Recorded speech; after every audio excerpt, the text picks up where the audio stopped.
What is up, maniacs? Welcome back to Sound and Pound. It is November 28th, 2023. Almost the end of another month in the 2023 calendar. Got a lot to talk about. I was telling Alex right before we went on that it's felt like a long week, and then I remembered that we did do a Monday show. So I guess technically I was extra right in that regard, Alex. Literally, despite the feeling of obviously the holidays and whatnot. But we will get into all that. Your regular scheduled Sound and Pound programming this week. We did just kind of a big live, kind of scrambled Q&A because it was a different day last week. But we're back to our normal lineup, and maybe for the new year and just in the coming weeks, we'll finally get that new format figured out for the visuals, as Alex wants to get on. I know that he does for sure. So, just how you doing, buddy? How are things? I'm good, bro. I'm good. Christmas present Happy for to, you. That's what it can be. yeah, absolutely, dude. Happy to see you virtually. Yeah, man. Back to our regular scheduled time, and I'm just happy to talk some craziness in the world of MMA. Yeah, absolutely. And you said virtually there, but man, just what was it? Sunday booked the next trip to Vegas. So I will see you in 2 weeks, my friend. I will be there 13th to 15th. So for the award show, Oh, come on down and hang out with you guys. So maybe that Wednesday we can do a live show. Move it again. Just make convenience for everybody and have a little fun that way. absolutely. But yes, that will be coming up. But I guess let me see what you sent me here in the private chat real quick, Alex, just before we go on. Um, okay. All right. Yes, that is good to have. As obviously, big talking point. The only event that went down during the holidays this past week was the PFL because that's becoming a thing that they like to do. They did it last year, not the year before.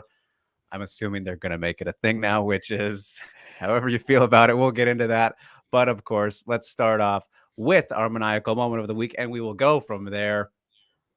I think a decent bit to choose from, Alex, even though there was not a lot going on outside of PFL/Bellator stuff, which we touched on last week. But if we're going to single out one thing that was the craziest to you in a fight, story, something like that, what are we taking for the post Thanksgiving week here? Yeah, I think I'm just gonna stick with PFL. Is the big thing. Probably, being specific, the retirement of OAM. He kind of teased it throughout fight week, teased it. So I think like we all knew it was coming, but like maybe like, sometimes fighters have a change of mind after they Yeah. win and they get that second fucking $1 million paycheck. But yeah, I mean it was interesting.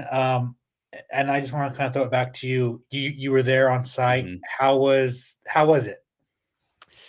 Yeah, so let me think here. It was after Pinedo versus Braga. I think I went back for most of the night just because that was when, after the champ wins, first champ wins, and stay back to do all the post fight. The videos you guys can see here on the channel, MMAmania.com's YouTube channel. Check them out. So yeah, I mean, it was good, fine. That's the thing always, Alex, is long. It's a very long night. It was really funny though, because they were saying like we have a hard cutoff for 12 p.m. Eastern time. We're like, that's not fucking happening. No chance. We were there till like 2. So that just goes to show. I don't know exactly how long the show was. We know they're always super long, but it was at least like 5 hours or so. I mean, how did it feel watching from home? Probably long like always. Yeah, I mean, 8 hours to do 11 fights, like Bro, it's just too much. It's just too long. It wasn't as bad as that first championship that we went to in Florida. that That one I was really crazy. wanted to like fucking jump off the building. But I mean, overall, the card was just like it just like kind of happened. It was like it was kind of Yeah. lackluster. You would have hoped like more finishes, better fights, more memorable fights. Like I don't think we're gonna remember anything from this event, to be honest with you. Like Yeah. Kayla's return was lackluster. Derek's was lackluster. The championships, like it just like wasn't like I talked myself up. Like I was excited Mhm. for it, right? But then I was Yeah. like, like it is what it is.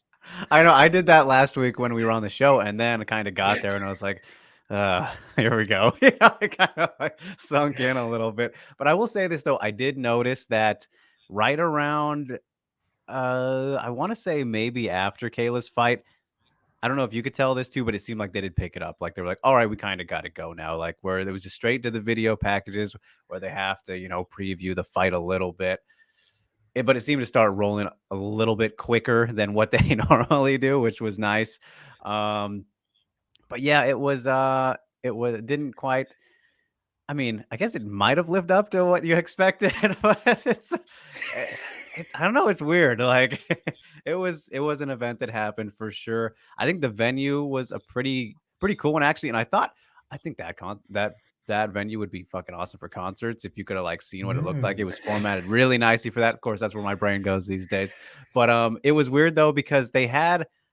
I'm sure you could notice on TV, but the fighters would like walk from the back, like through the crowd, all the way around the cage, get up on the stage, then walk down on the ramp. Like for Yeah. some reason, there wasn't a way to go like out the back, even though that's where they came from for the ceremonial stare downs and shit.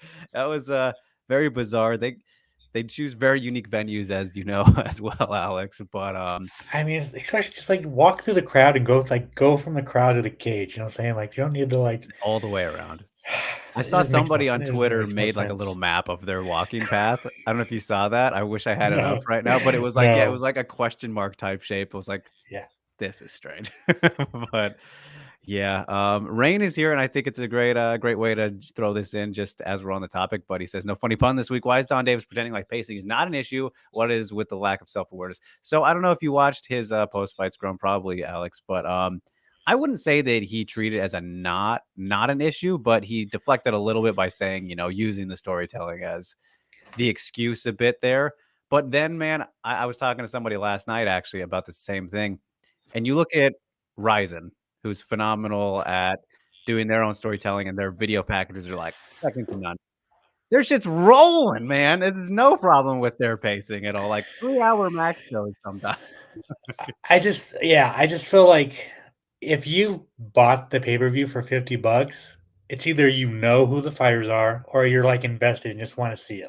Yeah, Like you've done enough promo packages, right. and if you want to like at least do it, like just do 1 minute, like a 1 minute thing or less, and just get the fight going. You know what I'm saying? Like we don't need the fucking backstories and the history. It's just That's what like the whole season's for. 1000%. If you're a PFL fan, you already know what's up, and if you bought the pay per view, you already know what's up. You know. Yes. Yeah. So I think in that regard, Rain, you're probably right with the little lack of self awareness. And in that regard, I think Alex nails it. But yeah, it's they got to fix that, especially for next year. If they have the Bellator shows being like that, it's gonna suck too. And It's rough. Jack Slack's timestamp and playlist project says, "Do you like my name for PFL Bellator merger? PFL Well, I was not yet. We'll wait on that. It's creative. I've seen a lot of combined names, but I think we'll wait That's on that fucking one. funny. That's funny. But as for my maniacal moment of the week, I kind of mentioned him there, but for me, Pinedo versus Braga, I think Alex is the one I'm going to go with specifically because of a couple things. Big thing is the story, obviously. Jesus Pinedo, just the consensus perennial underdog throughout the whole season, finishing these guys he definitely shouldn't be finishing. Kind of a very strange UFC stint that he had 1-1. He went out on a win, right? He didn't come back after a win, goes to PFL, gets through the Challenger Series, and then works his way up here. And He Braga, didn't even go through the Challenger Series. Like that's the thing. It's he fucking. lost to Braga, wasn't it? I'm all over the place with this. So he lost on the first fight of the season Oh, that in was Las it. Vegas, but he didn't go through the Challenger Series. And Don Davis and everybody was saying that he went through the Challenger Series. He didn't fucking go through the Challenger Okay, Series. yeah, that's what confused me. They got Like, bro, confused about that. you Okay. don't even know your champion's fucking path through the season. Like, come on, bro. Yeah, okay, that's right. I was very confused about that. I was like, I don't remember that happening, but yeah, because they Yeah, definitely has too much experience to be on there. So, but yeah, yeah. he lost to Braga in the very first fight, split decision, then goes on and knocks out Jenkins and Loughnane, which were crazy to see, and then gets the TKO in this one. So story's crazy alone, that I think, but then finishing Braga, but Alex, little bit early, a little bit early. And this reminds me to when we were talking about Yuri and Pereira title fight, and not just title fight, $1 million title fight. let him fucking die. Let him die. Let him die. No, I'm 1000% with you. I mean, Mario Yamasaki was there on site. Should have let him Yep. just ref all the title fights so that he lets them die. You know? I will tell you though, that was probably the most random thing of the week for sure. Was like, oh, he's just in Washington D.C. now. Okay, of all places that I would have expected to see Mario return, that wasn't it. So saw him Yeah, at official weigh-ins for the first time of the week, and I was like, okay, well, he and his brother are yeah, here, so that was fun. yeah. So the little Um, heart. Yep, the little heart there, but, yeah, I'm kinda bummed about that too because, like, that fight I think was shaping up to get really interesting. Was very competitive, a little bit of a slow burn to it, but those guys are just fun to watch, but Pinedo, great story either way. So, yeah, that would be the one that I would choose there, and, should we squeeze in, your matchups here that you're throwing out? Yeah, Just yeah, talk about it, Alex? Here, I'll pull yeah, it up yeah. on the screen. Bring up the PFL belt for matchups. Yes, what we're working with for, if you guys missed it, they are planning to do, of course, champion versus champion, uh, PFL versus Bellator next year at some point. I would assume to kick off the year would be the smart thing here, and Alex has us covered with the specific matchups we are currently looking at. And I guess there should be no reason for him to change in the meantime. So here we are. At the top, he's got Pinedo versus Pitbull, which I think very fun one. But of course, I need to see that Suzuki rematch first and foremost. So there's a whole mess of things going on with Pitbull. I mean, he's the most wanted guy I think right now, Alex. He's got Pico, Kennedy, Pinedo, Suzuki all after him right now. All make sense in very different ways. So that is interesting at featherweight. Looking Um, at all those matchups, does PFL win any of them? All right, so that is definitely the big question here. Let's go down the line. Pinedo Pitbull, OAM Nurmagomedov, Magomed Karamov versus Jason Jackson, Impa versus Evelyn. That's a weird spot with him, obviously, with the options between, then Nemkov, obviously makes the most sense. Fajera versus Bader, Pacheco versus Cyborg. So, does PFL win any of them? I could see I think Magomed was a little too wild for my liking against Sadu, but I think that if he, tightens that up, I think he can definitely beat Jason Jackson. Would I pick him? Not sure. Evelyn and Nemkov both beat Impa. Bader beats Fajera, very most likely. And you know what? I think Pacheco does have a chance against Cyborg. I think she has a very solid chance just because her power is fucking insane. I know she didn't knock out Marina. We'll talk about that momentarily. But Cyborg getting older, I think she's going to get cracked again sooner rather than later. Um, so I think that's actually super interesting. Way more interesting than the Kayla fight. I'm sorry to say it, and everybody who's saying that, no interest in that really at all. But I think most likely chance of winning. I think I'd probably still say Mr. Krabimov there, Alex. But definitely Bellator wins more than they lose in this. I think is very safe to say. Yeah, I mean, I'm kind of there with you. I think Magomed probably beats Jason Jackson, and I mean, the thing about Fear and Bader is Yeah, Bader could just wrestle this guy, but there's such a fucking size difference. Like, Renan right. Ferrer is humongous, He and is if Bader massive. can't get this guy down, I think he knocks out Ryan Bader. Yeah. But Fiera had Renan Ferreira has horrible takedown defense, so Mhm. that's the thing, you know. So like if Bader can take him down, it'd be a long night. But I kind of see that the size difference is so big right there, you know. And then Pacheco Cyborg, that one's tough too. Like Yeah, that's toss up. to me, right. It's kind of like a coin flip, to be honest. It's gonna be like whoever lands first, or Yeah. if Cyborg implements grappling into it, you know. Yeah, no, totally. I think that would be really big for smart, smart for Cyborg to kind of utilize that because we've seen kind of some weaknesses in the season just overall this year for Pacheco on the ground. But yeah, man, it's like I think it's easy to forget that Pacheco is pretty massive herself in terms of like, comparatively with the other girls here because she I had to use the towel for this weight cut here for the championship fight. It's like, man, she's still, is so big that that's the thing for her. So the size, I think, will be no issue matching up with Cyborg. And then obviously, we know that she is one of the best knockout artists right now. So I'm really, looking forward to that one. And yeah, What do I you think agree. about what do you think about the decision that they're not bringing in bantamweight or middleweight next year, and they're going to wait until 2025? So, Ghost Phantom teeing us Oh, up for this. yeah, As he says, yeah, why wouldn't they do a 135 tournament and a 185 tournament where they have interesting champions there? I don't like Mix due to my affiliation, but he's pretty good and should have good matches with PFL.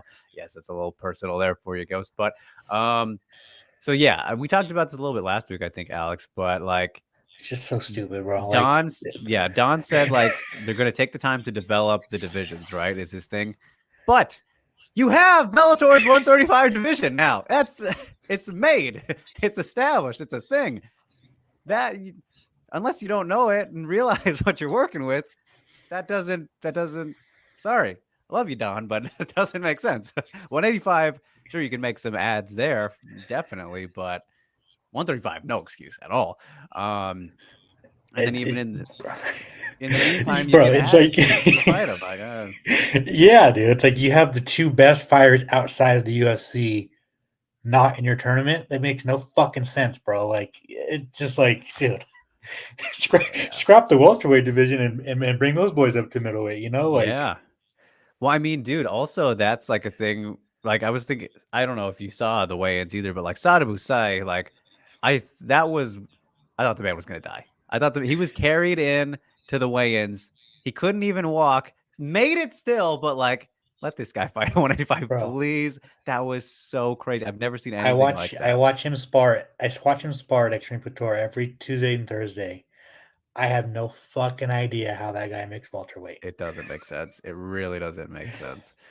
So, yeah, and yeah, Ghost mentioned this here. I mean, they have Kyoji, and I like to see him fight some PFL fighters. Yeah, I mean, Kyoji still definitely. I mean, he's got the options with Ryzen, where he's about to potentially, most likely, become flyweight champ over there at the end of the year. But yeah, I mean, there's literally nothing. There's no excuse for 135 in this case. Dude, Bellator has this fucking ridiculously fun bantamweight division, and there's a bunch of free agent bantamweights on the regional scene that can come right Yeah, over. So like, and you got the PFL European League that they could, like, saying there's so many bantamweights. Like, there's no excuse. Like, yeah, yeah.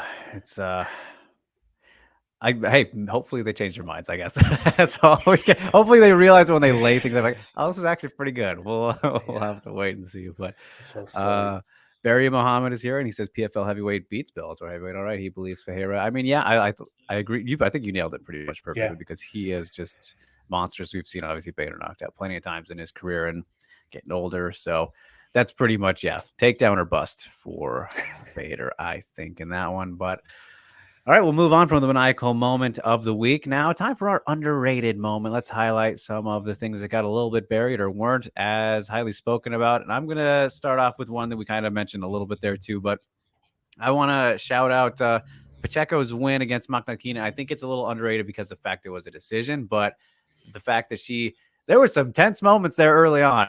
Nivar, I have no idea how Marina didn't pull that off. A little bit embarrassing she didn't pull it off, honestly, but that was kind of crazy. Fact that she battled through and then, still ended up winning. Not surprising in that regard, but that was kind of crazy as that was unfolding. Would have been quite an upset. Marina just has proven to be very, very durable, pretty hard to finish, at least from the Caleb and Pacheco perspective. But yeah, this goes to show that even though Pacheco is one of these bigger girls, can still go the full 5 and not really tire out, and then survive something like that. I didn't get to speak to her backstage. Unfortunately, she had to bounce as it was late. But I'm curious if her knee was like jacked up at all because that was locked in, man. So that was crazy. I wanted to highlight that one. But what do you got? I was gonna bring up the Sean Strickland video footage of him pulling a gun. Fair, But good one. I feel like everyone's seen that. It is what it is. Like, and then Yeah. I was gonna bring up the Ian Gary stuff. But I think I'm just gonna stay with PFL and talk about Impa Kasanganay. Mm. Man, went 5 times this year. Had a bunch of experience. Former UFC fighter, went through the Challenger Series. Was not in the season. Got in the season because of failed drug tests, and then beats everybody. Like, Crazy. it's awesome because not only is the guy like just a gem of a human being, like Mm. probably you could argue one of the nicest people on planet Earth. But for him to be on the side of a viral knockout where everyone in the world who watches sports has seen that knockout. Kanye West made a fucking song about it. You know what I'm saying? Like, and then for him to like, so he was supposed to resign with the UFC, but his former management didn't reach out to the UFC in time, and so the UFC Mm. just let him walk. Mm. So he was like, "What the hell?" So then he goes to Eagle FC, loses in Eagle FC. He's fucking broke, living out of his car. He's homeless, right? And so then he gets goes to the PFL Challenger Series. Those guys aren't making much money, right? So like, then he's not in the season, and then he fucking goes in there, steamrolls everybody, and wins $1 million. Like, how can you not feel good for that guy, man? And like I said, he's so nice. It sucks that my boy Josh Salvera lost. I love that guy as well, but I mean, how can you not feel good for him? But him calling out Francis Ngannou so that he can beat Francis, still a little.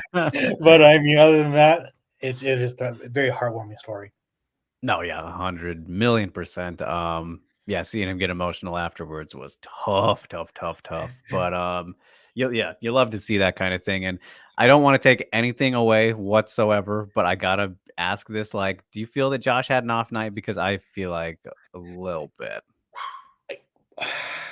It's Kind tough, of right? like, Yeah, yeah. I mean, it's always one of those things. Like, did he have an off night or did Impa make him make that happen. Yeah. You know, um, yeah. I mean, it just looked like he was sluggish. Like he burnt. Hmm. Like he. It looked like he gassed himself out in that first round. Which is weird because like he usually has very good cardio. He's went 5 rounds before. I don't know. I don't know. I didn't really ask him. I just kind of said, "Keep your head up. Yeah, We'll yeah. talk later." I mean, it's possible, but it could be possible that Impa's pressure and just I don't.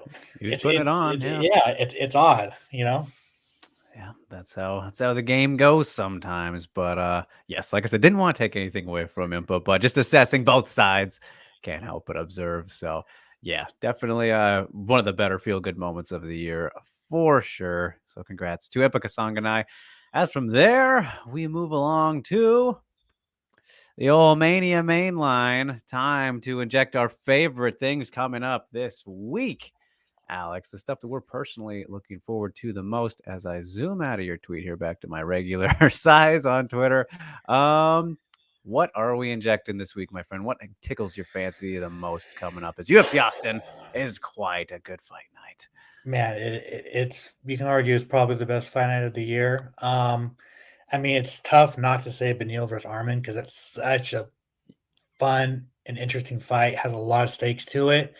Um, but I think I'm gonna go Rob Font versus Figgy just because it's Davidson's first fight at bantamweight in the His UFC. first fight Or not against Brandon yeah, Moreno. yeah, dude. So it's right, right. Like it's insane that he most of his prime was against Brandon Moreno, which is it's just tough. And so it's gonna be interesting to see what he looks like. I mean, he looks shredded right now. It looks like I wonder if he's put any more mass on, or if he was already kind of a big weight cutting down to flyweight in the first Yeah, place. And like they're not giving him an easy fight, to for his bantamweight debut. Like Font's a motherfucker, bro. Like, um, obviously Font did not look good against Corey Sandhagen, but most people don't. right. So it's gonna be very interesting. And I don't know who to pick in this fight. It's gonna be interesting. I'm really interested to see what Figgy looks like at bantamweight. Yeah, I'm glad you mentioned that one because it was one of mine here. So now I can talk about the other option just better. But yeah, I wanted to say too, like it feels a little bit like must win a bit for Rob Font. Like I wouldn't say he's in danger of getting cut or anything, but like that would be 1-4 in his last five, which is kind of crazy. You don't realize it till highlighting it. Just it would it wouldn't be the end of the world for him, but I think one more after that, and you don't want to be in that spot, I think. So I'm very curious to see, obviously, how he utilizes the length advantages that he's going to have, right? And if he can keep Figueiredo kind of stay away from the power pretty much. It's a very interesting matchup on paper with all these little factors to it. But yeah, I like that one a whole bunch. Was one of my choices as well. And the other one, the other one I wanted to mention, of course, it's a fight I can't really believe is on the prelims, Alex, as we got the former champ Misha Tate is back. Welcoming Julia Avila, one of my favorites of the past 5 years or so, but she's been out for a while now with motherly duties. And this is mom versus mom action too. So Misha, of course, has been out since July of last year as well. UFC Long Island when she had the flyweight experiment against Lauren Murphy. Not so sure how much long she has in her. This will be, I think, stylistically, if we get the same Julia Avila that we're known to seeing, I mean, lives completely up to her Raging Panda nickname, is just a force when she is on. Very, very tough matchup for Misha if she can return to that same form, which with someone of, I think, Julia's mental fortitude shouldn't have a problem doing. Again, ring rust is all in the head, as we've seen more often than not.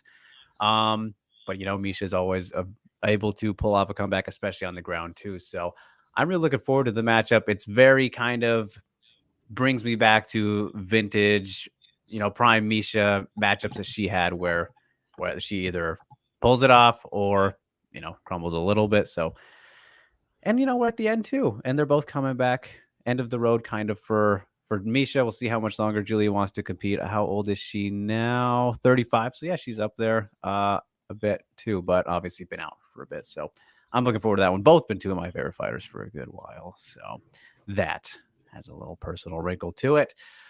But all right, Alex, let's talk about the main event, though. Let's make our predictions as we do at the end of the main line. It is Arman Tsarukyan versus Beneil Dariush.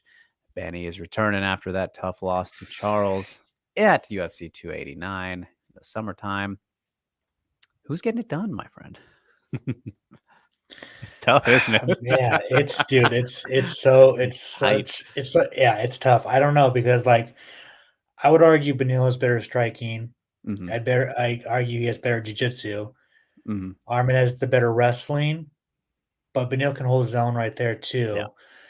I don't know. I don't know if their wrestling and grappling is going to cancel each other out and we're going to see a kickboxing fight, Mm-hmm. which Armin is he's improving in his striking for sure, but we did see Neto BDD drop him in his last fight. Mm-hmm. So and that's the thing is and Benil his boxing is awkward, his striking is awkward, but he is deceptively heavy hands. He has knockout power. So it's very interesting, man. And I don't know, dude. I'm I've been flip flopping, I've been fence riding. And if you ask me tomorrow, I might change my mind again. But I kind of am picking Armin just the youth, and just momentum on his side. I think. But I mean, I wouldn't be surprised if Beneil pulled it out. And I was looking at it. This is Benil's first main event. That's crazy. I didn't realize that. Yeah. Wow. It's going to be my random tidbits. Yeah, there you go. This Friday. Shameless plug. and he also almost wasn't main event, Alex. Yeah. So, good. Finally. Well, I mean, I guess he was supposed to have it against Islam, right? Right. So that's supposed to happen sooner. But yeah, that's insane that we're finally getting it now. But I like a lot of what you're saying. But I'm feeling fairly confident here that Beneil Dariush is gonna knock out Arman Tsarukyan. And if you look at it here, I have some reasons. And the big one for me, though, is just simply put, historically, Beneil Dariush always comes back with a fucking vengeance after a knockout loss. Or just a loss in general. You look at this, his first loss of his career, Ramsey Nijem got TKO'd in his second UFC fight, goes on a tear, 5-fight winning streak, looking great. Then he gets submitted by Michael Chiesa. Right after that, absolutely obliterates James Vick at UFC 199, beats Rashid Magomedov after that. Gets knocked out by Edson Barboza with that flying knee, a fight he was winning, mind you, until he wasn't, obviously. Had the draw with Evan Dunham, so that kind of stalled things, but then gets knocked out by Alex Hernandez in that big upset that time. And then he rattles off the winning streak here of 8 in a row, and then loses to Charles. A fight that, again, he was doing pretty all right until things kind of shifted there. Of course, just one round. But again, deceptively heavy hands, as you mentioned with Beneil. Think he can very clearly handle his own on the ground. If we're to do MMA math, sorry guys, but you compare the fights with Gamrot, the successes are fairly equal there. I mean, those three guys, they're all very technically sound and pretty much everywhere. And I don't want to take away or put too much emphasis on Arman getting dropped, like you said in his last fight. But you just think about if Dariush did that, he's not surviving, I don't think. So I think Arman's gonna have to be a little bit more careful, tucking the chin and keeping it safe there from Beneil, who again, something about rebound Dariush. There's just something that I like a lot. And I think main event spot, maybe a little bit less to lose now that the winning streak pressure's off of him. He says he loves these tough guy matchups. I believe in him, man. He's one of those guys where he was the dark horse for a while until he really proved himself, obviously, on this latest winning streak. I ain't going to doubt him now. Arman's got plenty of time. Benny's running out of it. So I think he's getting it done. But I like can't it. wait. I like it. I like it. I mean, I really do like those little factoids in there where once he loses, he goes on this run, and Yeah. I will add that to my tidbits. Noted. There we go. There we go. You're welcome. So cannot wait for that main event. Going to be great. And we didn't even mention, Bobby Green versus Jalen Turner, the new fight. That is still a fantastic one as well in the co-main event. Not 5 rounds, obviously, because Jalen Turner coming in. But interestingly enough, 155. Here's the question, though, Alex. We won't talk about the fight specifically, but Jalen Turner going to make weight? He's a big-ass dude, man. He was on Rampage's podcast, and he said that he walks around. Funny enough, like how big he is, he only walks around at like 175. Okay. It's just the cutting down gets him. I think he would not have taken the fight if he didn't think he could make Feel it. confident, yeah. Okay. So yeah, I think he will make weight. Yeah. All right. And apparently there's kind of a little bit of underlying bad blood there too. So that should be fun. Gym war type stuff. We'll see how that develops as the week goes on with media day tomorrow. So that should be fun. But all right. That wraps up the Mania mainline, everybody. Feel free to drop in your highlights or favorite things you're looking forward to this week as well in the comments. And I know I'm late on this, but if you are watching on Twitter, head on over to YouTube. I mean, we should have it in the tweets, the link here for you to comment along, because we can't see them on Twitter because that's just how it is. And I guess Twitter's dead anyway. So on the X, whatever, it is what it is. Giddy up, yeehaw. Let's move on to the matchup roundup. We got some good ones that were made over the week. And I guess this can lead perfectly into continuing to talk about Jalen Turner versus Bobby Green, since that is a matchup that was made over the week. So for the UFC Austin main event, how do we feel about the new matchup, Alex? Rating wise, for me, again, I think what I'm noticing is for us, short notice matchups are always going to be weakened in the ratings because, of course, we want guys to go in as prepared as they can. So totally makes sense that we're kind of feeling these ways as we continue doing the show here. But with that in mind, I'm going to say I think it's a solid 7. It would probably it's losing a point for the short notice, but I like it. I think it's going to be very fascinating. I think we'll get a finish either way. Yeah, I like it. It's gonna be a fun striking battle. Yeah, that's what it's gonna be, and both these guys are fun to watch. I'm gonna say like an 8.5. All right, I love it. And another short notice matchup, a very, very interesting one on deck here. What is this? Next week, actually, UFC Vegas 83, December 9th. Khalil Roundtree lost his opponent. It was Azamat, if I'm remembering correctly. And in steps a contender. He gets a better, higher reward, lesser risk kind of opponent here with Anthony Lionheart Smith stepping in. This is very interesting to me. And I think the short notice kind of makes it a little bit more fun, actually, despite what I just said. So this is like a comfy 8. It's very, very interesting to me. I think definitely because of the short notice. How do you feel about this? Yeah, I mean it's. I didn't think Khalil would get a big name like Anthony Smith. And kudos for Anthony Smith for stepping in and fighting Yeah. somebody like a little Roundtree. Yeah, it's a 9 for me. It's a very interesting. It's a big. It's another step up for Khalil. And kind of like Anthony Smith, even though he won his last fight, it's kind of like a do you used to have it kind of fight, you know? Yeah. And for Khalil, it's kind of like, all right, can he finally make that leap? Yeah. Finally get over the hump that's kind of hindered him. You look at the Johnny Walker fights and a couple others in the past there, of course. But always a fun fighter to watch, that's for sure. So then we move along to UFC Vegas 84, January 13th. That'll be the first UFC event of 2024, I believe, Yeah. as at lightweight. Jim Miller back at it, gonna get one in before UFC 300, Alex. We know that's his goal as he takes on Gabriel Benitez. Boy, oh boy, I love this matchup. Stylistically, I think this is chef's kiss beauty. Obviously, we know Jim Miller is ageless and still able to put out these youngsters, even though Mowgli's been kind of bit of a bust, honestly, but he's always fun, finish or get finished kind of guy more often than not. So I love this. This is a 10 for me. I think it's perfect. I mean, on the violence scale, it's a 10. Yeah. But if somehow Jim Miller takes damage and can't fight at UFC 300, it gets a fucking negative That's 500 true. for me. If it ruins that, yeah. Negative 500, worst fight of all time. I agree. I do agree. We need that to happen. All right, and now we get to a quad of what do you call four? I was trying to think A of the word. A quadruple. quintuple. It's a quad, quad, I think it's a quad, quintuple or something. quad. Yeah. I'll have to look it up after this, unless somebody knows. Yikes. But four Horizon fights added, four new ones added to Horizon 45, December 31st. So my order was backwards there doing the January one, but that's okay.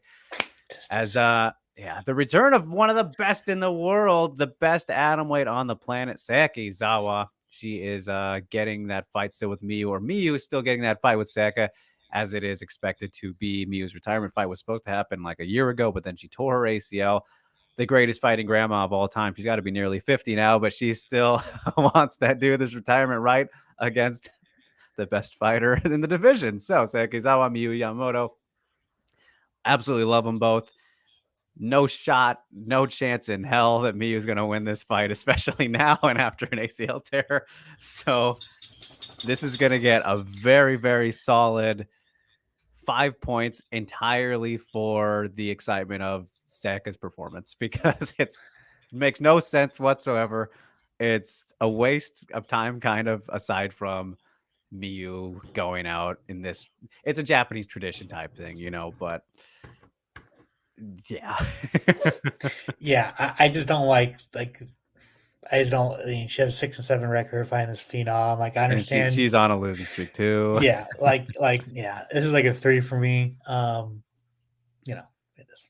Yeah, no, it's all about adding the. It's gonna be Seka's highlight. That's all it is. So I'm all for that. I mean, I love Miyu, so that's a bummer. It's a total like bittersweet one, but yeah, never gonna complain about seeing Seka fight. So as we move on, Kota Mura is gonna welcome Koji. We talked about last week's with Rusei Ashizawa making his MMA debut, but so will Koji, who is obviously quite the superstar, and they fought each other in their last time competing kickboxing in Ryzen. So Koji coming to MMA now as well, taking on Kota Mura. I mean, again, it's going to be kind of the same thing as Ashizawa's, where striker grappler, see how he does. Koji, I mean, honestly, he's a great personality, but he's really not the best kickboxer either. Like his record's probably around 500 in Ryzen, and I think I don't remember if he lost to Gomi, but it was a draw or he lost. So it's like, that's not good. So Koji's fun. He's one of the toughest fucking guys I've seen like in a couple years. So I'm looking forward to seeing him fight always, but in MMA, I don't like his chances, but I'm intrigued. So it's a solid 5, and a Kota, he's pretty violent as well. So Yeah, it's like a 6 for me just because I want to see Koji. I just want to see how he looks in MMA. Yeah, I mean, maybe smaller gloves might help out the knockout power. We'll see. So, but he's a very fun guy. One of my favorite interviews I did last year for sure. Then we go along with Satoshi Dominator Yamasu coming back, taking on Suguru Ni. Dominator, always pretty fun to watch. Got very, very violently kind of exposed against Ren Hiramoto, which was very embarrassing. So see how he rebounds in this one, and knee kind of coming up as well. It's a 6. I think it should be good, should be fun, but definitely not not a crazy one, but it's a fine fight. So Yeah, I mean, I like watching these guys throw down, but I just honestly, I just don't care about it, to be honest with you. So yeah, so it's like a no, I 4. mean they're at least with Yamasu, we know for sure he's not going to be champ at this point. So indeed. But then Tanabe versus Shincho Anzai, who a lot of people remember for MVP's Japan fight, I believe in what the first time Bellator did the kind of cross in 2019. And then Anzai was also in UFC for a little bit. I don't remember how many fights, Alex, but he did have a brief stint there. And I don't remember if he's fought since the MVP fight, but he's taken on Igor Tanabe, who is quite a little powerhouse, and a tough matchup for him to return or maybe debut in the Ryzen ring here this time around. So kind of fascinated to see kind of the veteranness of Anzai and what he can pull off against Tanabe. So another solid 6 for me. But again, I don't think these guys yet going to go too far at this juncture. Yeah, it's tough. I mean, I think just strictly because I like watching Igor fight, it's like a 5, 5.5. Yes, that is certainly fine. Yeah, Anzai's never been too exciting, honestly. So it's much more on the other side. But all right, so those are the end of the Ryzen announcements, and we move along to UFC Vegas 85, February 3rd. It has its main event, which bit of a surprise, Alex. I mean, I'm sure you maybe heard some rumblings about what was going on, of course, with the Vegas shows, but Joe Pyfer gets his first main event and his first top 10, top 15. I don't know exactly where Hermanson is ranked at this point, but he's taking on Jack Hermanson. Stylistically, I really like this one, and for Pyfer, he's looking to be legit so far for what he's been fighting. This is a good step up. I dare say even a pretty perfect step up, all things considered. Like Hermanson, we haven't seen in a while, obviously, as Brendan Allen called out a couple weeks ago. I really like this one. I think in a main event, give Piper 5 rounds potentially, see what he can do, how Tank holds up. Don't have much fear about it, but it's a solid 9 for me. Yeah, I was kind of, I wouldn't say shocked, but I was when I saw Joe Pyfer's getting the main event, I was like, but I was like, I get it. Yeah. I get it. Like UFC is clearly behind him. And I mean, it's a very winnable fight. He was talking, I think he was on Arrow show. He said that like he likes the matchup. And unless Jack tests his cardio and gets out, like his chin kind of holds up, I think Joe Pyfer puts him out in the like second round. Yeah. Something about the middleweight main events, they just like to make weird. That's becoming a Yeah. theme I'm Yeah. noticing. But yeah, I'm fascinated. I mean, man, some of the Joe Piper wrestling in his last fight was just, I love that shit, dude. So I hope to see more of that. And against Hermanson, he's tricky, can catch us up. We'll see. But we move along to a week after that, UFC Fight Night, February 10th. Does not have location yet, Alex. Don't think. February 10th, Yeah. it's Apex. Okay, so that'll be Vegas 86. Trevin Giles versus Carlos Prater. I don't care ever about a Trevin Giles fight, honestly. He just doesn't do it for me. This is like a 2, man. Like I think he makes pretty much any fight just boring or uninteresting. I know he's been finished a couple times and whatnot, but I can't get excited for him. So it's like a 2 for me. It's so funny. We think I fucking don't like watching Trevin Giles fight either, but I really like Carlos Paredes, and he was like a standout on the Contender Series this past season. So just him alone gets it to a 6, and I think he'll probably knock Trevin out. So Right. That's the worry, though, is like I feel like he'll be the guy who can kind of he stops that sometimes. But yes, no, I agree with that. And then we wrap up here with a fight that is just getting rebooked pretty much. It's been moving around. Was supposed to happen I next week, guess this week, next week, this in December, of course. But Zhang Ming Yang versus Brenson Ribeiro, now at UFC 298, February 17th. Still a good fight. Feelings don't change about it. Just happening later. So looking forward to it. I like Ming Yang from what we have seen from him, and then Ribeiro not too bad either. So it's a good 6 for me. I mean, feelings shouldn't change, just being delayed. Yeah, both doing their UFC debut. On paper, it's a fun fight because both guys are just going to stand and bang, so Mm-hmm. it should be violent. And for that itself, I like violence, so it's like a 7. Yes, exactly. So, and that closes up the matchup roundup. It's all good, solid chunk of fights there for sure, as we typically get week by week. But now we head on over to Spotlightville. Time to highlight the prospects. Alex, who should we give some love to this week? Who you wanna shine it on? I'm going to Fury FC 84, Ooh. and on the main card, there's a fight between two heavyweights, and it is fucking great. It's a wild fight. So Miles Banks, he made his pro debut last basically 3 weeks ago.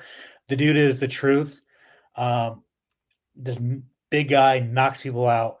Then he's fighting Robes Desplain, who's this Cuban just powerhouse. His last two fights knocks him out in 12 seconds, and his last fight knocks him out in 3 seconds. Jesus. Um, I believe he's an Olympian, but if not, he's like right up there. Yeah. That dude is. It's going to be fucking violent for as long as it lasts. It sucks that one of these guys has to lose because I could easily see these guys in the UFC. The thing about Desplain is he's a little older, so like I think he's like 35, 36, but he's heavyweight. Who knows? But Miles Banks is the truth, and that guy's going to be a problem once he gets to a big promotion. All right, looking forward to that for sure. And so, on my side with the ladies to highlight, it's kind of slim pickings again, and kind of blurs the definition, if you will. So here's the thing for me is what I always say is I don't really think I don't look at age as a thing for prospects. I look at it more as of where they are in the career, right? Like if you have let's say a 38-year-old just going on this tear, 10-0, they're a prospect in the sport because they're new to the sport. It's not about their life. So in this case, we have really two options here that I'm looking at. And of course, mentioned Julia Avila, who I don't know if you consider her a prospect still anymore. It's No. kind of the thing, right? So yeah, like I, I'll give her some love because I just adore Julia Avila, but yeah, I don't know if she quite fits the category anymore, especially at bantamweight where there's so few fighters that she kind of just pushed into contender automatically, or back end veteran type status. But then what I just said, we have Jamie Lynn Horth, who is 6-0, but 33. So like she kind of has to fill the role today. So Jamie Lynn Horth, again, not the youngest prospect in the world, but still a prospect because she is 6-0, has won all her fights and has finished everybody outside of her last fight, the debut against Haley Cowan there. No shame in that one, but another prospect in Haley Cowan, not Kaylee Howan. So, I mean, showing that she definitely has some potential there. And she was undefeated as an amateur as well and has 2 wins over Lupi Godinez. So, like, that's more impressive than it's not. And taking on Veronica Hardy here, who once upon a time was a pretty decent prospect, but was kind of, falling out of that realm as well. Not so much for age, but I think because we've just seen how the results have been and she has had some inactivity. But Jamie Lynn Horth, obviously, still getting things rolling here. And the promotion has been pretty fun to fight. A good sized bantamweight as well in a division that could use all the bodies it can, as we mentioned with Julia Avila there. But somewhat by default, Jamie Lynn Horth is going to get the spotlight this week. But I mean, hey, she has earned it though, undefeated in her entire career. Just started a little bit later than you would maybe prefer. So looking forward to seeing what she can do in what should be a fun fight against Veronica Hardy too. They're always in pretty good ones. So put them together. There you go. But before we move along here towards the end of the show, Ghost is asking, Alex, you watch Fury FC? Do you know of Cody Steele, a really good BJJ guy who knocks people out? Cody Steele is going to headline the Contender Series next year for sure. Like he's going to be one of the guys that everyone's going to be looking out for. He's a elite grappler, and he's fell in love with knocking people out, and his hands are good. He almost got it was his last fight or his fight before. He almost got fraud checked. He almost like got lost to somebody who probably should not lost to, but he came back with the victory, faced some adversity, and knocked that dude out. So there we go. You love to see it. And Crombie's here, Crombopolis Rosen, asking, would you consider Victor Henry a prospect because he's very talented but also old? No, Victor he's had a very big career. Like he's had over 30 fights, I'm pretty sure. So that immediately takes you out of prospect realm for sure. He's quite a veteran at this point. And I mean, he's not super old, but yeah, he's been around essentially. So yeah, he's seen things. He's seen some shit. So have his balls. True. Wish him the best. He's a great guy, though. All right. Well, you know what time it is now, everybody.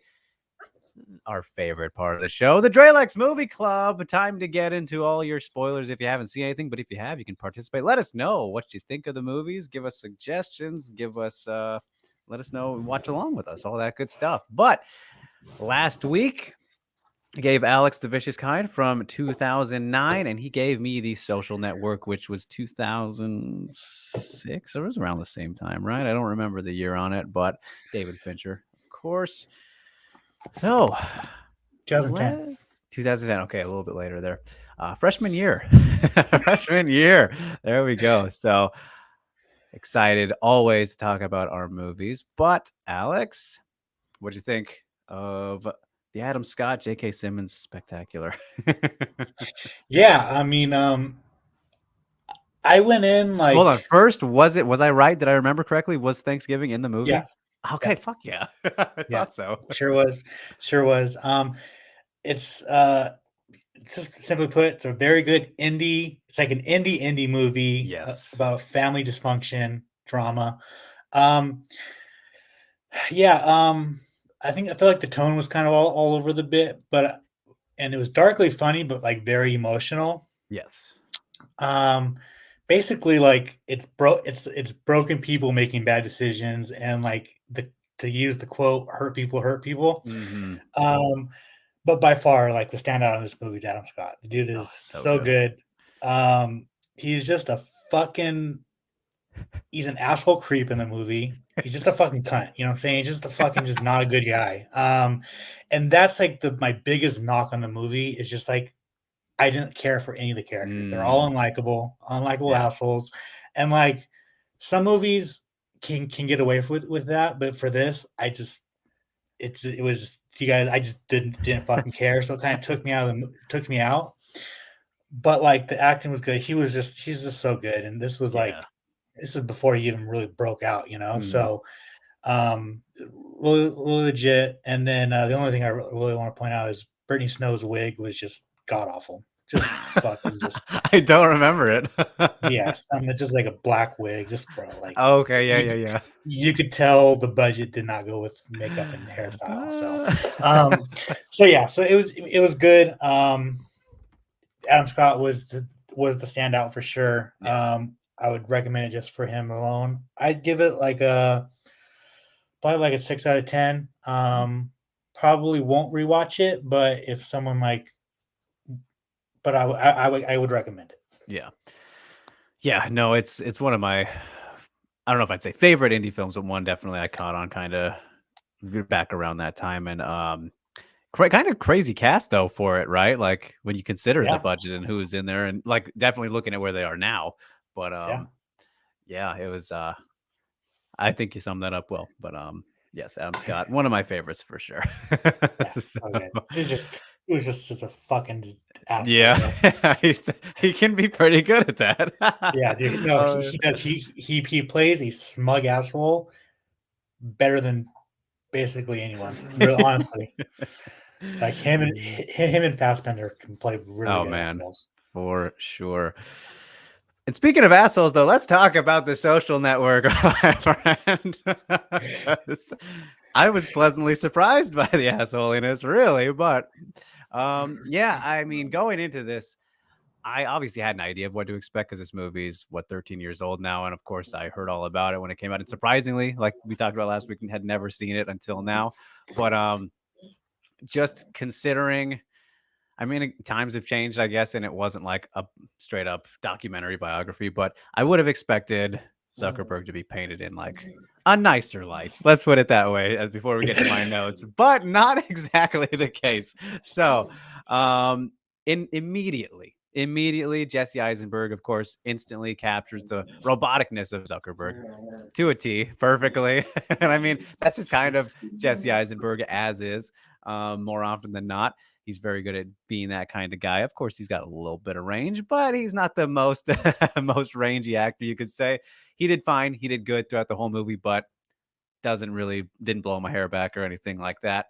Um, Face smash was wild. Alex, I didn't expect that. Like I had no idea really about this story at all of how this all came to be. But for him to feel kind of scorned by his girlfriend at the time who breaks up with him and immediately invent $1 billion idea, essentially. It's like fucking nerds, man. Yeah, straight up. Goes to making this comparison website just through the codes and whatnot. In what 2003, I believe, is when the timeline of that was actually happening. But yeah, Mark Zuckerberg as a character, as a person, super unlikable. Like there was no real redeeming qualities about him whatsoever. But it helped him succeed, which is where you're like, God, life sucks. The world is not fair. This guy is just not too great. Not too great. Didn't like him. I thought the Winklevosses figuring out like what they would do when they were reacting to Facebook. That was an amazing scene. That was fantastic. That was really good. I do remember hearing that was the same actor playing like both Yeah, brothers, right? yeah. So that was interesting to see. I feel like would be a very difficult dynamic to So film and make. when he took their idea, like, do you think like he was guilty of it, like, or like, or was it like he saw the idea? It was their idea, obviously, but he took it and made it his own. You know? Yeah. Yeah, I don't know if I would say it was a conscious effort because they just kind of like came out of nowhere. Like he had no, no personal vendettas or ties to them at all. So I think when you look at kind of how everything else played out, it was I don't really think it was intentional really. But of course he's so fucking smart and remembers everything. He's gonna, not it's not gonna not an accident, but I don't know if I'd still say intention. That's a great question. A blurry one. But for me, I think undeniably, and there's some movies of his I haven't seen, but this is the best Andrew Garfield's been by far, dude. He was amazing. He's the star of this movie for me, for sure. Playing Eduardo Saverin, I believe is the name. Guy I've never heard of. Wanted to look him up, haven't yet, just to kind of see more about him. But just oh, Andrew Garfield like absolutely nails every single scene he's in. I'm just like locked in. He did so great, and especially as it builds up towards the end and you see everything play out the way that it did. He's justified in his reactions, all of that. And the way he was treated and just the whole thing was pretty fucked up. So Andrew Garfield captured all of that so perfectly. He was fantastic. I've never really been like a big fan of his, but like after seeing this, I'm like, I really do want to see more of him. So I understand why. And he was not nominated for a Best Supporting Actor Robbery. at the fucking Oscars that year. Absolute robbery. And I will ask you now if Justin Timberlake was, because he was also good. I think JT, he did very well, but I just think that Garfield was just so far and away from everybody else that it like took away from, you know. Yeah, to me it was like Justin Timberlake was just Justin Timberlake. I couldn't see past Yeah. him, you know. Yeah, for sure. As he was Sean Parker in the movie. Definitely a good character, but yeah, just Garfield was next level. And as I was watching this play out too, Alex, it was like I was thinking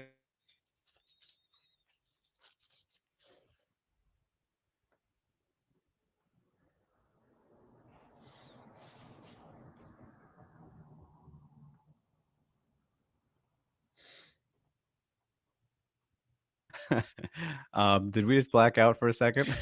Yeah. You froze for like a good 5 Okay. seconds. All right, having some little connection buffer, but you can hear me now.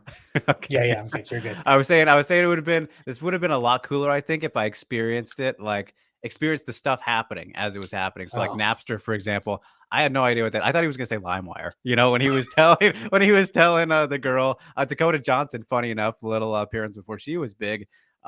Just the random girl that he was sleeping with when you first introduced to Sean Parker. But yeah, he mentions that he's the guy who made Napster, which was like, I'm assuming like LimeWire because that's what I sounded like he was describing. yeah, it was, and then Napster monetized itself. But yeah, Okay. All right. So yeah, that was interesting, of course, but like I said, I think it would have been cooler if I was more involved in that. And it was weird seeing like early Facebook, especially now, all these years later. That was kind of cool. I always like to see the evolution of technology and that kind of stuff.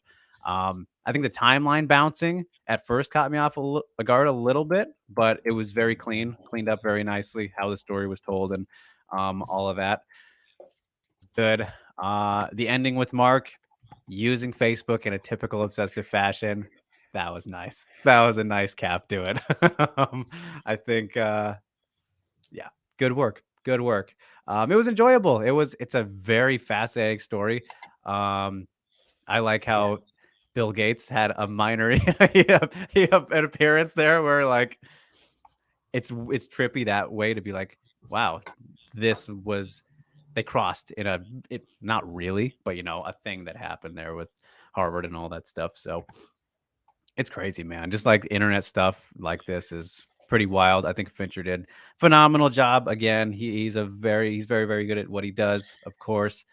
the score Again, to me by Trent Reznor, so good. yeah, that was some solid stuff. For me though, the big highlight I think was Garfield. He is just so damn good. But yeah, no, this was a great movie. I would recommend if you don't know the story about Facebook or all that stuff. I was expecting. I'm not sure if there was going to be like an integration with his wife until later or whatever. But I Oh, thought something like that would come into play. But that's all right. Yeah, I think a very solid 8. It was a great movie. Fascinating story, obviously based off of something real. And I'm glad again, like I said, that Zuckerberg was not portrayed as some like hero nice guy because dude, he was just the not. way, yeah, the way he fucks over Eduardo is just like, oh, you Man, fucking little snake. yeah, yeah. As Foreign House of Freedom says, review was so good it took Drake out. What do you mean? What do you mean?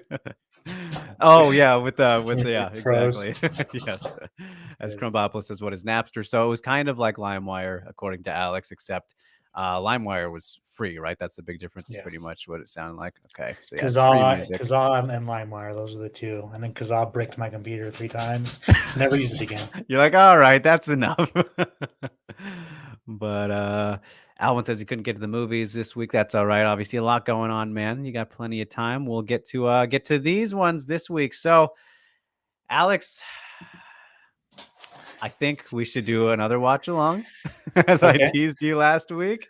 I think it's time we watch Bo is Afraid, my friend. I think Man. it's time. He's scared. I'm excited. You got to finish the collection, the Ari Aster collection, my friend. He's Oh really man. worried. Yeah, I'm that's so rough. All right. excited. All right, fine. We can do that. We should try. I think we should try and do that every other week. Now, I think would be fun, right? So next week we can Okay. do separate ones. I want to see Poor Things coming out soon. Okay. So maybe we can do that I 2 weeks was from I now. was gonna go to I was actually gonna go see Napoleon tonight, but I think I'm gonna watch Fargo this first episode of Fargo tonight instead. Ooh, yeah, yeah, yeah. That's a show I've been definitely meaning to get on, for sure. But all right, so there you go. If you guys have seen Bo is Afraid, or if you haven't, watch along with us this week. Let us know what you think. Is it awful? Is it amazing? How do you feel about Ari Aster's Anxiety Spectacular? I can't wait to find out. So, I'm not looking forward to yeah, it. that will wrap the Drelex Movie Club this week. But let's get to some of the questions that you guys had throughout the show now before we send it on the way. As the Jack Slack timestamp and playlist project, if you are still here, said, by the way, do you need help timestamping your videos? Do you know the format to get the YT scroll bar? Yes, I do know how to do that. But if you want to help, sure, we can talk. Not gonna have any complaints about that. But yeah, we don't have any plans in place for the timestamps at the moment. That's what kind of the banners are for. But obviously, timestamps are more helpful. But if you want to help, let us know.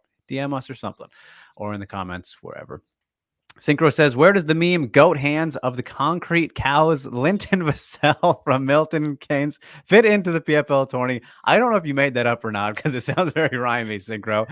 But he's not the best at anything, but his ground and pound is 15 out of 10. That's pretty accurate. Everything else you said about the meme there, I'm unfamiliar with that. But Linton Vassell in the PFL tournament, I think he could go pretty far for sure. I At mean, heavyweight, of all the divisions, the heavyweight and light heavyweight are the ones that really need the Bellator talent. yeah, 100%. And I mean, Vassell, I think he'd probably be one and done in terms of like trying it out because people I think might not realize he's an older guy. So I Yeah. don't think he's gonna be fighting for a whole lot longer. But get one of those in, I could definitely see him winning. And he's got nasty ground and pound. So good shout there, Synchro. Good addition. As Rain asks, would Austin Hubbard be a good fit for PFL? Yeah. I mean, 1000%. I mean, wouldn't hurt. And I mean, at this point, it's like you say that, and he can fight on the Bellator ones. He doesn't have to be a part of the tournament, whatever. But yeah, he's one of those guys who I think still waiting to break out a little bit, Alex. But we've seen enough from him to where he'd fit in. He'd fit in for sure. the thing about him is he's so he's so good that like he can't fight on the regional scene because he beats everybody on the Right. regional scene. Yeah. But like he hasn't broken. I mean, he has wins in the UFC. It just he loses to everyone a little bit better than him. Yes. Yes. That is perfectly put. Synchro says, when someone has a great performance against a fighter, why must we question whether the losing fighter wasn't themselves? Is that making excuses for the losing person? Yes, it definitely is. And we don't have to do that every time. It was just, I thought that, I know you mentioned this after we were talking about Josh Silvera's loss, but I think I wanted to point that out just because that seemed he looked significantly less like himself than he normally does from what I've seen anyways. And I think, that's not an insane thing to say. So when it's like that drastic, yes, no matter what, it's taking credit away from the opponent. But when it's that drastic, you still got to point out a little bit. I mean, everyone's as good as their last fight, whatever. But that's just how I look at it. Anything to add? No, it's for sure. I mean, it's tough because I usually don't like. I like to give credit to the winner, but like, Yeah, you have to like say something just because like a lot of fighters come into fights injured yeah, or something wrong with them. So that's one thing that you have to kind of take a hold of. Like basketball, football players, like they're sore or whatever, like they're dealing with like little injuries, but like fighters are actually like fucking tough, fucking beat up, going into a fight. yes. 100%. 100%. And who knows? Yeah, maybe we'll hear something down the line when he's ready to talk. But either way, yeah, no, I definitely don't like to highlight that as much either, but couldn't help it this time. Sorry. As Rain asks, Drake, you are going to the World Awards, World MMA Awards, yes, next month. Why don't you ask why Whaley wasn't even nominated for Female Fighter of the Year if the nomination period is 2020 June to 2023 June? I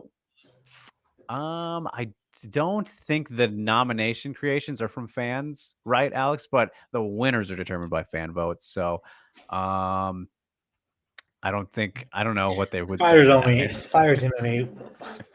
MMA awards are fucking bunch of bullshit anyway. Who gives a fuck? Yeah. I mean, just you pointed out the nomination period right there, Rain. That's the stupidest thing about it.